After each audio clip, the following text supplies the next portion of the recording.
Hi guys, welcome back to my YouTube channel. It's been a while you've seen me, and it's because the vibes has been job hunting. But finally, the vibes finally has a job. Staying with the vibes, and today I'm going to tell you guys story times of how it took me 8 months, 1 million, literally almost 1 million application later. Okay, no, I'm exaggerating obviously, but like 10,000 applications later, I finally got a job. Let's go, people. Let's go.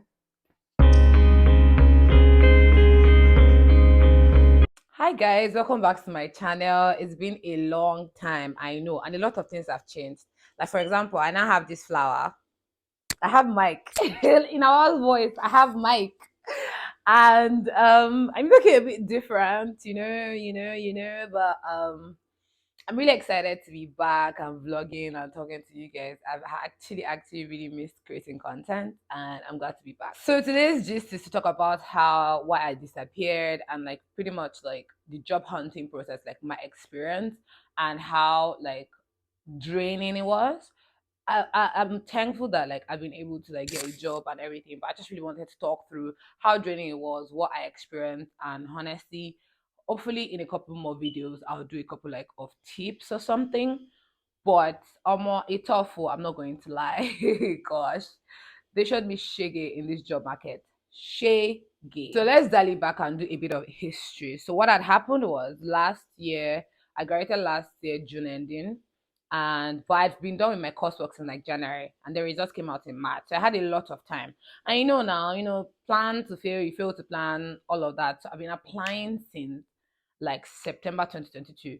But if you know the UK job market, that's kind of late, except if you're looking to do experience hires alone, which unfortunately 2022 was not the year for experience hires. Like there were not a lot of great jobs out there. Everybody was just competing for the same thing. Like if you remember, there were tech layoffs towards the end of 2022. Like Apple did layoff, what's the name? Google did layoff, Meta did layoffs. It was so scary. So we were in the job market with people that had worked in Meta and Apple. I mean, like, it was not a great place to be at all. I started applying since like September, but I didn't get anything. I wasn't getting enough feedback. Then January, and I called one of my friends.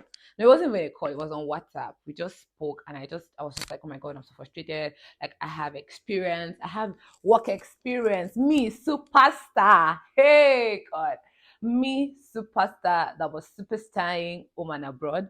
What do you mean that I'm struggling to get a job? Like it wasn't really it didn't sit well. It was hard. It was a hard fit to follow. Like it was very, very hard. I was just like, hey God. So I spoke to my friend. He gave me tips. He did interview prep for me. Gave me all these tips because he's been in the UK job market for quite a while. So like he gave me all the tips that I needed to know. So I was like, okay, fine. I shall continue applying again. When I was in my grad, I was very worried. I was like, hey God, how will I do? I don't have work and all. But I had a part time, which shout out to my part time colleagues. They were super chill. Like I made the best sort of friends there, and I'm really, really thankful for them.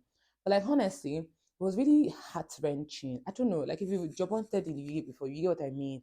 Every day rejection, rejection, rejection, rejection, kilo day, like but Mister, can't you say God? But I missed like it was very, very honestly very frustrating. I won't lie. So like you guys, job hunting went on for months, and then I was just getting like sadder and sadder and sadder and sadder, and it was messing with me.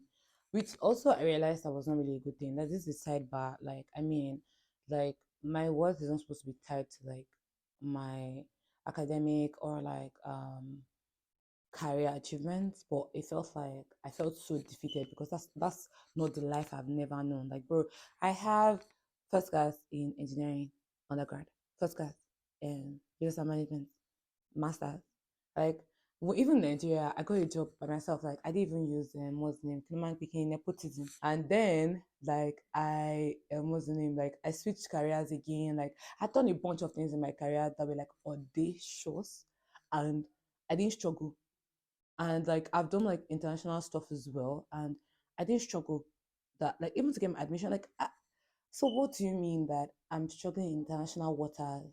Like, but competition is tougher because like there's so many amazing people. Just the way you're amazing, there's so many amazing people in the market as well. So like, it's not a reflection of you. So things I had to be telling myself. Oh, by the way, because obviously, like you know this thing's in theory, but when push comes to shove, your head will just scatter. You just be like, oh, more mess up. And it started eating away at like how I was feeling like, more it ate away at my confidence. I won't lie. I would not even lie. Let me be honest with you guys. But yeah, city girls back up. Anyways, let me tell you a ridiculous experience that actually happened to me before I finally got my job. I got a job. I had 4 stages of interviews. Like, so I spoke with everybody. It was lovely. It was nice. And then, like, the recruiter asked me, "Oh, what's your visa situation?" I'm like, yeah, we spoke about that literally in the first call. And she was like, yeah, that like something something something. She couldn't get it past operations. That she couldn't get it past operations team, so they cannot. She cannot offer me like a long term contract. Like she offered me like a fixed term, which was like a year. So I was like, okay, I'm willing to take that because like I'll use that to get experience and everything and all that. It was a really good firm, and then it also aligned with like my background in like insurance. Like I have IT experience, but in like insurance and financial background. So I was like, okay, cool, cool, cool, cool, cool, cool, cool, cool, cool. Let's do this. After like a week of back and forth, I signed the offer letter. Signed the offer letter. And I got on Monday, they started onboarding. They asked me where they wanted me to send my laptop, everything, everything. Tell me why they said that. Or I think on Tuesday, the following week, they rescinded my offer. She's like, she couldn't get it past operation start. The role is for a long term role. She couldn't change it to fixed term. And she's so sorry.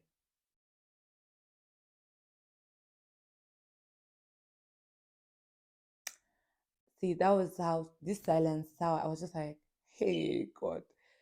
So rock bottom has a basement. Oh my God. Like, I actually could not believe it. It was just like, so rock bottom has a basement. Damn. So I was like, okay, cool, cool, cool, cool, cool, cool, cool, cool.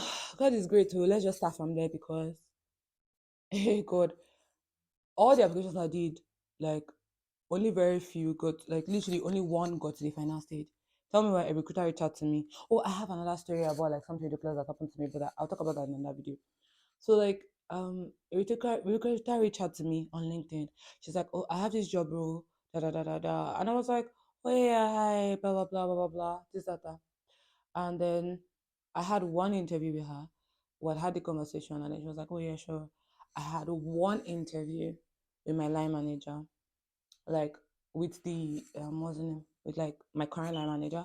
I had one interview with him. It was supposed to be a technical interview. I had that. And then they sent me like a question to answer and everything. And tell me why I had like shifts. You know, I said I was looking my part time. I had shifts that week. So like I actually missed the meal until like 2 days before. But you know, superstar, always superstar, alhamdulillah. And God was just like, you're going to get this one, let me know, like, because I went in there, I was like, you guys had better just hire me. I'm coming to fix all your problems and shit. And it was really nice. I made a presentation. The side was really nice. I spoke confidently. It was nice. And like, it was really, really good. And alhamdulillah, I did get that particular job. But the point is, the one I got was the easiest that I didn't have to hustle for. Like, I didn't do anything. Someone literally just reached out to me and said, I'm recruiting for this. Take. And I just got it. Like, I feel like that's just the whole thing. Like, the moral lesson with my entire job set that God has been trying to teach me is just that, like, what is meant for you will not miss you. And what misses you is not meant for you. And you have to have cool in that. And, like, sorry, I've started talking like in my religion or no. But, like, you just have to have faith that, like, things will work out for you. Sometimes they do take time, and the time and the wait can be like tough and long and frustrating. But you just have to have faith that like this thing will work out. God did not bring you this far to leave you alone. So honestly, you would be okay. I'm looking at another screen because I had two screens set up. Content creator, girly content creator. But like, yeah, like you would actually be okay, inshallah. Like you need to have like faith, and it has played out in many other things in my life so far, to be honest.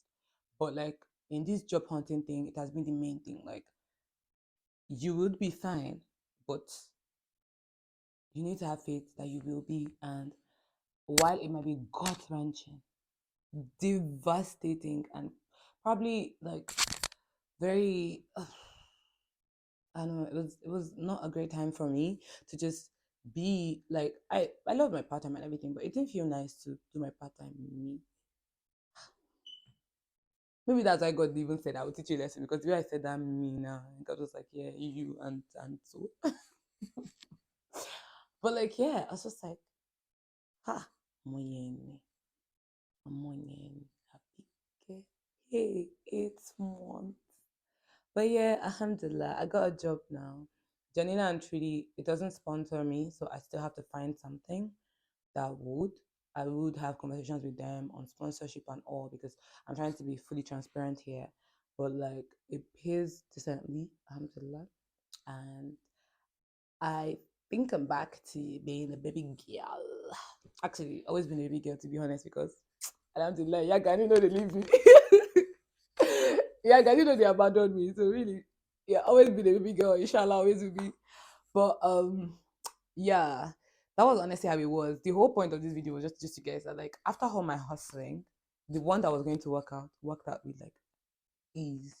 So yeah. Oh, let me end it with like a religious thingy and be like, oh my god, I'm so wise. So we have like a verse that says, "Fine nama al yusri yusra." Hey, mutufe smart skinny me the more fine normal issue. In normal issue. How about say rubbish? فَإِنَّمَا الْأُسْرِ يُسْرًا إِنَّمَا الْأُسْرِ يُسْرًا. Verily with hardship comes ease. Verily with hardship comes ease. So even though it was a really tough time and I was really stressed and everything, but alhamdulillah, ease has come. I'm good. And honestly, I feel like I'm still in recovery, because that was not a great time for me. And yeah, I genuinely think I'm still in recovery, because it messed with my mental health and self-esteem a lot, and I'm still in recovery. So if I've done anything to you within that time, life tough, no vex. If you saw me disappear and say my behavior is bad, I'm so sorry. Like literally collectively apologize, because it was not a good time at all. Your girl was struggling. Your girl was in the pits of job hunting. I was struggling. But yeah, thank you for watching to this point. I will see you guys in my next video, where I will talk about job hunting woes with my friends that have job hunted in the UK as well. So let's go, people. Let's go. Bye, the Yetis. Bye. Ah! Okay. All right. Oh, also, I'm thinking of like a signature outro. What should I say like at my outro? So in the beginning, you guys, I say like, oh, hi guys, Yenny with the vibes, and the vibes is this. So let's say the vibes is outside, the vibes is serious, the vibes is this.